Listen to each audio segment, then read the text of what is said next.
old. She had the little 7 to 10-year-old.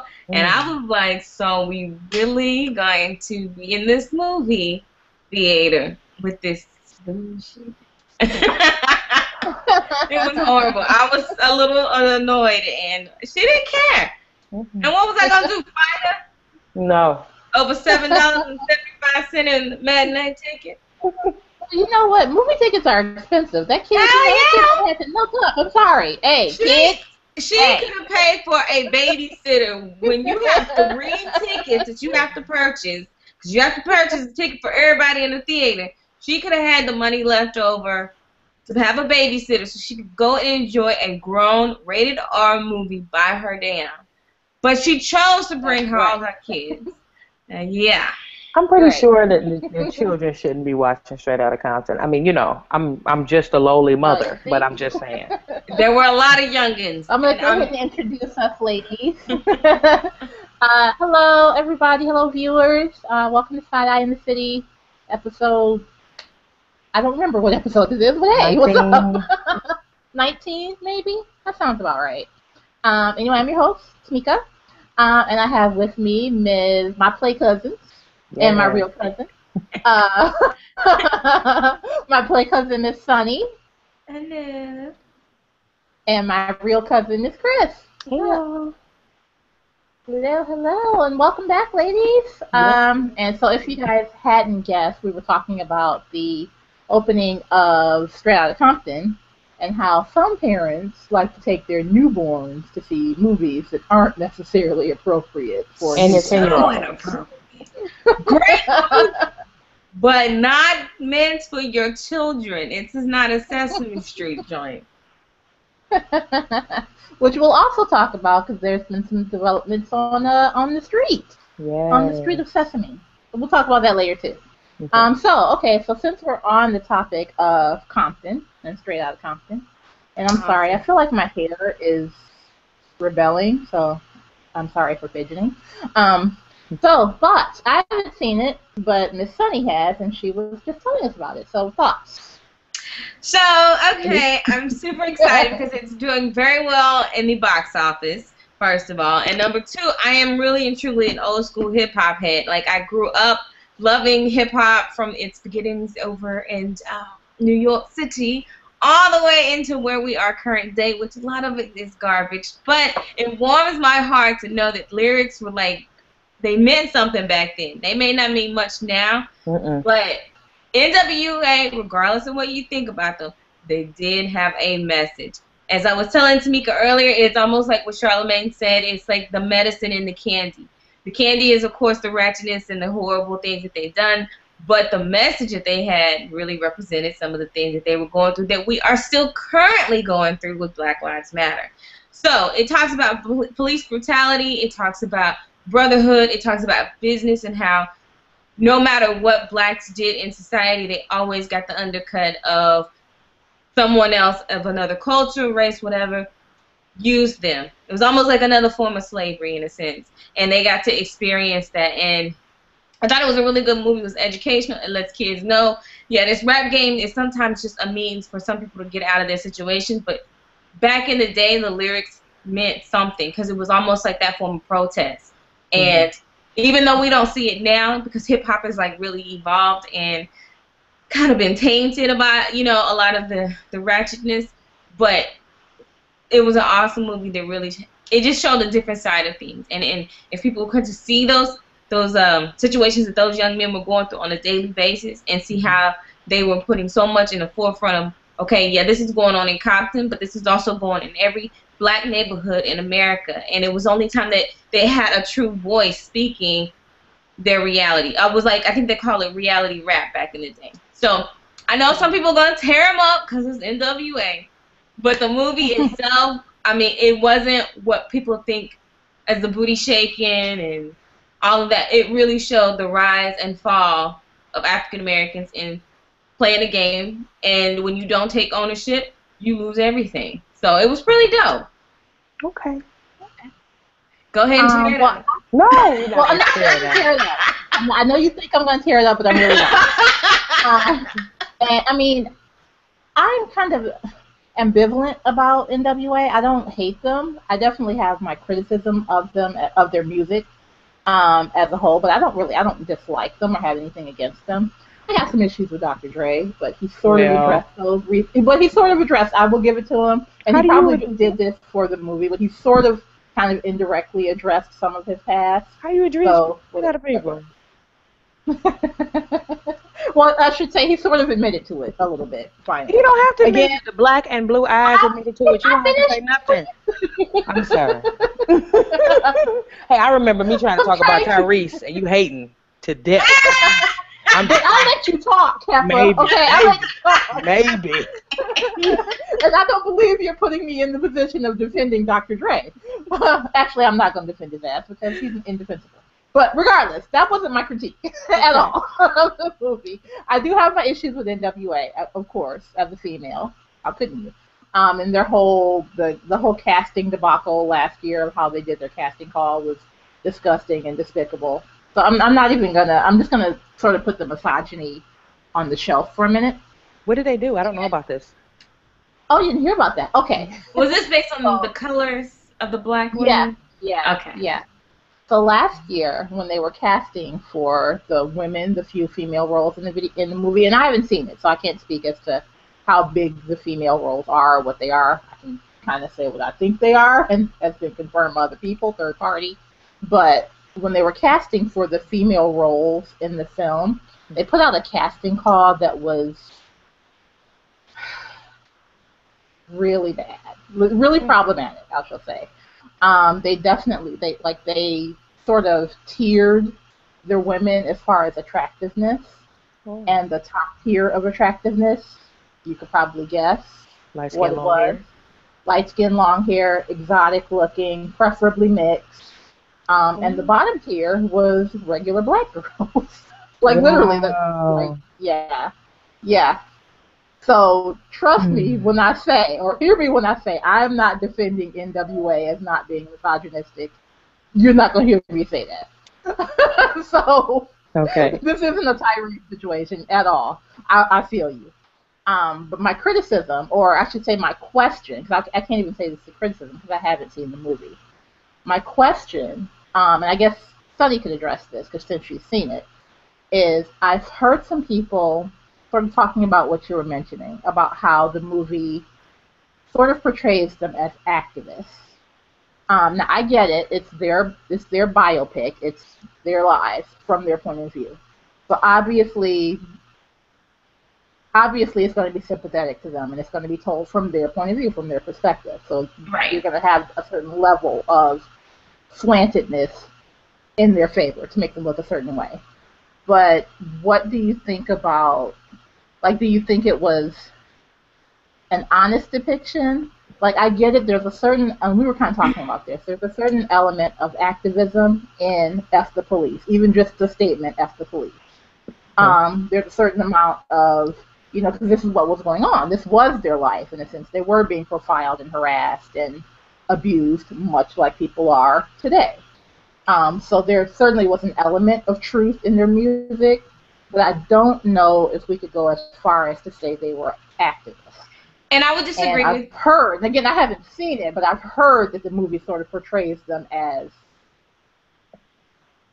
activists. So I'll take it even further, and I'll even break it down to, if you look at documentaries, just documentaries on hip-hop and how hip-hop started, what it kind of stands for, and when hip-hop really started to have a peak where it started to discussing what's going on in communities. That just wasn't in Compton. That was also Brooklyn, Queens, etc. If you take it all the way back. So from a perspective of saying that they're not activists, I would say people are wrong for that because activism comes in so many forms. So I was listening to Janelle Monáe, and that was something that she was talking about recently, how her music. She says that musicians really have a voice, and they also have an opportunity to reach. And if we're not putting, that out there and trying to be activists, we're not saying that they're, traditional sense of activists that get to make it up to the Obama, but they do have a sense of involvement. Even if you look at, was it 92 elections when MTV Raps got involved with voting and registration and things of that nature. So we can't always say that activism is what we think it should be. I feel like I've never come from Compton. I drove through Long Beach, long story short. So, but I will say, nobody speaks to these individuals, and there's more of them than there probably is of upper class blacks. And so when you come from, I think, the gutter, where they treat you poorly just based on the color of your skin, where Michael Brown and all these other young men are coming from, who do you look up to? You look up to those who are the drug dealers. You look up to those who are musicians, athletes, etc. I think that what people are not giving them credit for, and this is where you have to step away from their music, from like the booty shake and stuff, but if you look at some of their music, it's reflection of reality. It's a reality. Right, so why would they? Yeah, I don't. So I don't disagree with that. Yeah. So I guess I look at it from a perspective. I kind of look at, like, then you are saying that hip hop never really had a point where it made movements and strides. Like, even if you look at Luke, Uncle Luke, people hate on him, but he did go to the Supreme Court, and he did go and he fought for freedom of speech. Because while rock and roll is able to say whatever they want to do, and people have these, a lot of things he did was based on, okay, you're not going to take away my freedom of speech. Whether, regardless of what we agree with or don't agree with, it's a reality of when black people stand up and do something to make changes. I mean, there's a lot of things Luke did. Yeah, I'm not disagreeing that hip hop has the potential for activism and it can be the voice of activism. I guess what I'm questioning, and I'm not saying like point blank they're lying. I'm asking, is NWA? Yes. The I'm not saying that hip hop in general, but these folks, NWA, I would say yes, and I'm not saying that based on the movie. I'm saying that based on me watching a lot of documentaries that talked about the things that they were talking about, like, you know, people from Watts and people from you know, we'll say urban areas. They didn't have a voice. People getting their asses kicked on a regular by police just based on the color of their skin, and they were being taunted by police, whether the police were black or white. So I think, you know, I don't care how anyone sees it. It was nobody else talked about it. MLK did not talk about those individuals. I mean, I remember he went to Watts and there were riots there, but the reality of it is he didn't live it. He only lived what was going on in the South. And you have to look at the activism of granted, there's a lot of things they said and done, but they were speaking about what was going on, and they had a public, I guess, you know, they had a podium to say, hey, this is what's going on in our communities. Mm-hmm. So that's why I look at it from that. But then do we, and I get it, I certainly see what you're saying, and I definitely think you're right. I wonder, I don't know, like, just because we don't see it. The other things. No, I'm not saying that. I mean, I get it. I can definitely see the argument is that they were activists in their own way. But you know, I'm just wondering if their other work takes away from that. No, it doesn't, because we don't know what a lot of activists have been doing on the sidelines, because people used to look up to Jesse, and how many kids Jesse got outside of wedlock. So what you do on your personal, she went there with me. But no, I'm just saying, we're human. We can't put pastors in a position, because at the end of the day, we're all human. We all have faults. We all have mistakes. But you also understand they were young. These were not grown-ass men with daddies who were all around. Granted, O'Shea, a.k.a. Ice Cube, had his father there, but these young men were trying to stay alive. So you do stupid shit to stay alive. You sell drugs so you can feed your family. When you have kids, you know, at a young age, you do what you can to maintain and put food on the table. So, like I said, we're not all afforded a college education. So you have to learn how to have the street knowledge to survive, just to survive. So I think the movie represented young black men with no other options, no other ways but drugs or trying to make it. And the goal of a lot of it, really, even though people have issues with Dr. Dre, you can also be inspired, not by him as in general, but the fact that he looked beyond mediocre. Like, he didn't accept the fact that, oh, I can only be DJing this. No, I want to own. That was the premise of his part. Like, he wanted ownership. So I guess I look at it like, you know, most young men don't even know about business, nor do they care.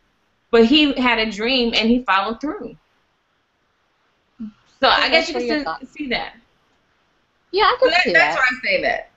But I'm a shut up. I got too passionate. I got it in my feelings. I love hip hop because it just represents so much, and it brings cultures together. And I think that's what I love about it. But the reality of it is harsh reality hip hop. I used to hear people talk bad about even my parents until I grew up and I started to meet people who came from those situations and circumstances. And you're like, well, damn.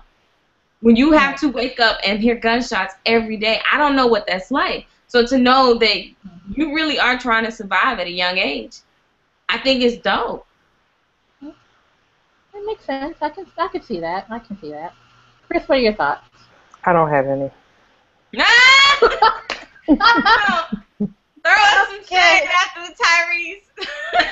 Okay. No. Right. No. No, I'm serious. I haven't seen it yet. I mean, I think that what Sunny said to some degree is correct. You know, everyone's struggle is totally different. And yes, NWA did use their platform, you know, whether it was all positive or all negative in someone's eyes, people weren't talking about police harassment and the things that were going on in their area at that time, you know. So I can definitely see how, you know, anytime you have a platform and you use it to bring wrongdoing to light, that's to be noted, you know. So I think that that's worth going to see the movie at least. Now, personally, I own several NWA cassette tapes, so yes, cassette tapes. But you know, but I mean, honestly, I was young. I had to sneak and take my brother's cassette tapes until I could, you know, get somebody to buy them from the mall for me. But I think that NWA, you know, a lot of their personal issues cloud the vision of some of the things that they've done for the average person that's not into hip hop. So, you know, Dr. Dre's issues. You know, I know a lot of people just with the whole Eazy-E having AIDS. A lot of people completely like shunned him, and you know what I'm saying. It's a lot of personal things that may have gotten in the way of the fact that they stood against something that was going on back then that's going on now. You know, so I have to see it. Well, yeah, and I haven't seen it either. I will say, besides that criticism, and that actually criticism was just sort of.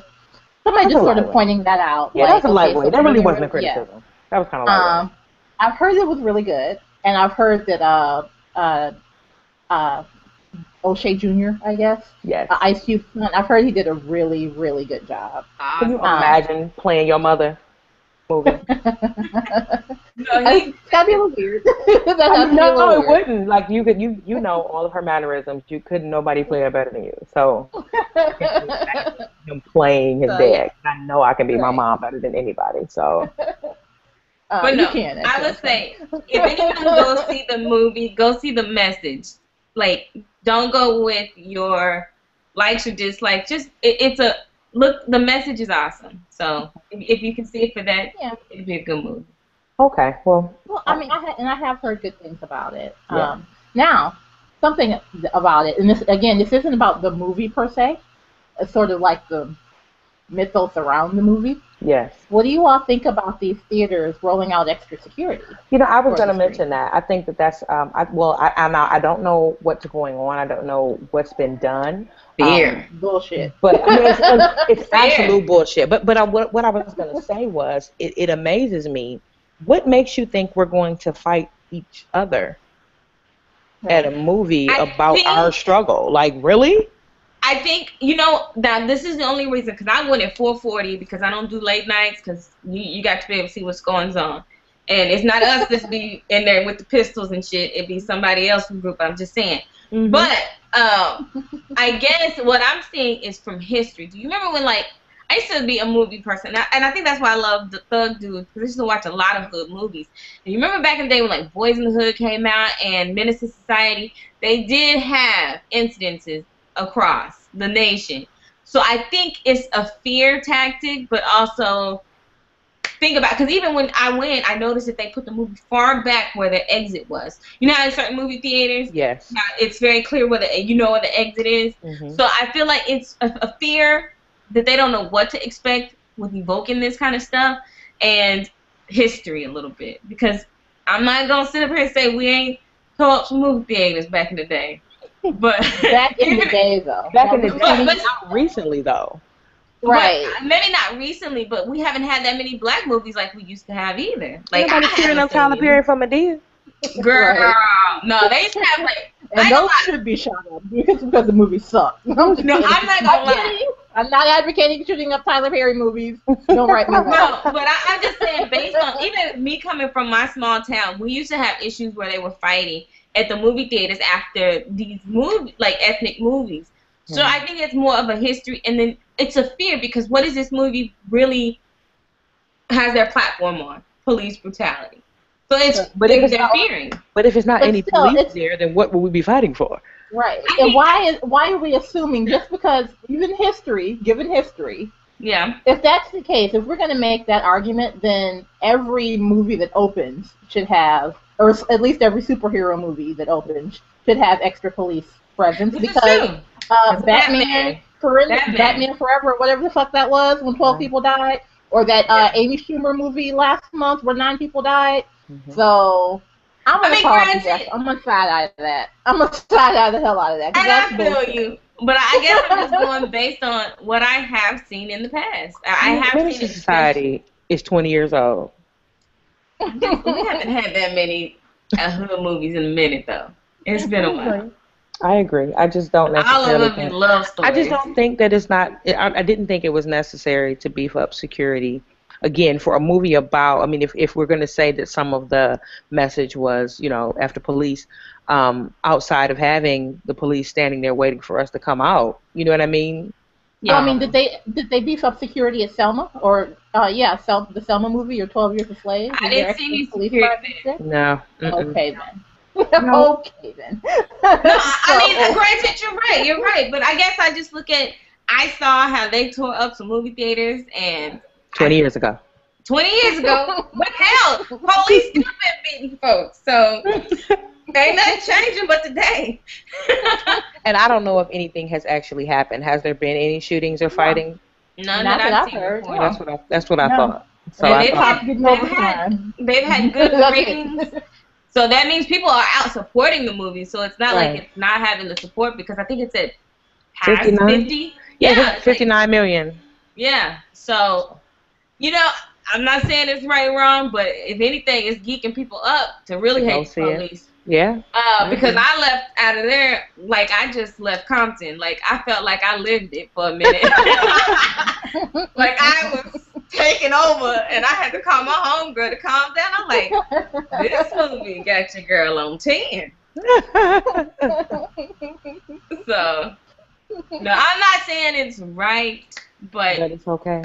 But you know what? I will say this. If we're not seeing anything wrong, and they look like the asses, and they're having to pay for these individuals to work extra, hey, that's on them. Okay, my computer is telling me it's gonna shut down, and I can't stop it. Okay, so you know what? I'm gonna restart you guys. Give me 2 minutes, and then I'll be right back. Okay. Sorry, guys. Damn Microsoft.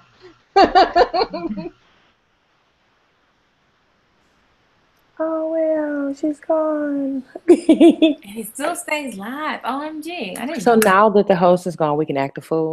Okay. So I'm just kidding. I'm just kidding. But I'm glad you liked it, Sunny. Like I said, I really wasn't pro or con. I was open to kind of see what was going to happen. So, if it's a good message, then it sounds good. My husband saw it, and he said, what did he say? He texted me last night, and he said, you know what, it may not win any awards, but I think that the message behind it was good. And he said the emotion that they wanted to invoke in people was definitely there. So, sounded good. And he's not one to say much about, a movie other than it was good or bad. So that's kind of a lot from him. So, yeah. He said and it was good. I think showing a reality of business is something that's very important for young people who don't know better. I don't know money. I'm horrible with it. And I think I think even I was motivated by the fact that they talked about ownership. It talked about contracts. It talked about walking away sometimes when you feel it's not right, because, you know, the Ice Cube character was known for not being under contract the whole time he was with NWA. Right. So because it didn't look right. Right. So I think it's a good reality check for young people to see, okay, so you think that this is glamorous is a whole lot, because it talked about the rise and the fall. Right. Even with Dr. Dre. And look at where he stands now. So, I mean, granted, he mollywops folks for women. Yes, he mollywops women amongst others. You know, he's kind of a bully. Indeed. Now, you know, a coworker of mine we were just speaking about him, and she had posted a video on Facebook regarding some of Dr. Dre's previous, you know, charges for domestic violence. And I told her, I said, you know, I'm definitely an advocate for women. You know, women should not be beaten just because they're in a relationship and you're unhappy with what they've done. But I would like to know, is it really the money? What's so attractive for y'all to keep getting in line, to keep getting with Dr. Dre? Because if I know that you out here knocking heifers out, why am I going to be like, that's my next man right there? No. And I'm going to be honest, if the movie, the way the timeline of the movie shows it, when he was with Miss Chalet, he really didn't have no money. Okay. So where are we standing in line for to get beat? Right. And she's even talked about it too, how I remember watching her when she talked about the abuse and how she stayed. And I think more of her issue was things that went on when she was growing up. And so she had like some form of a daddy issue that made her dependent on him. Okay. I'm not saying it's right, but her reasonings for staying was not for money. Not at that particular time. Well, and you know, and she was one of the first ones, you know what I mean? Yes. So I'm speaking of these women after that incident. You know, I'm saying we have documented history and proof that you beat women. So knowing that, I'm still going to say, yeah, let's go out for dinner. No, I'm not going to do that. Like, no, you're on the list. You know what I mean? You know, what I find from this movie too, and this may sound bad, but sometimes the way they portrayed women, some of the women, those women knew what they were doing when they were doing it to get the men, and they were trying to just stay in as long as they could to get the financial. Okay. And I'm not saying that's right. I think it's crazy to get mollywopped every day, because, like, you know, the whole Ike and Tina thing. Right. But I mean, but she also had, you know, self-esteem issues. She wanted to do she wanted to sing. She wanted to do that. So that's, you know, I can understand that. I'm just saying, in this day and age now, right now, we all know what goes on. I'm not going to go on a date with Dr. Dre. Not that he would want to go out with me, but I'm just saying, you know. And then Michelle always talked about this current wife. Now, does he beat the current wife? I don't know, girl.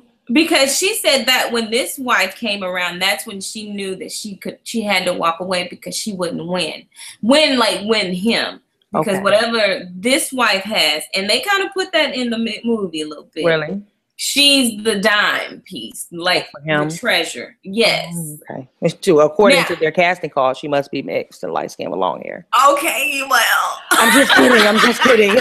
I'm just kidding. I don't know. No, you're right. You're right.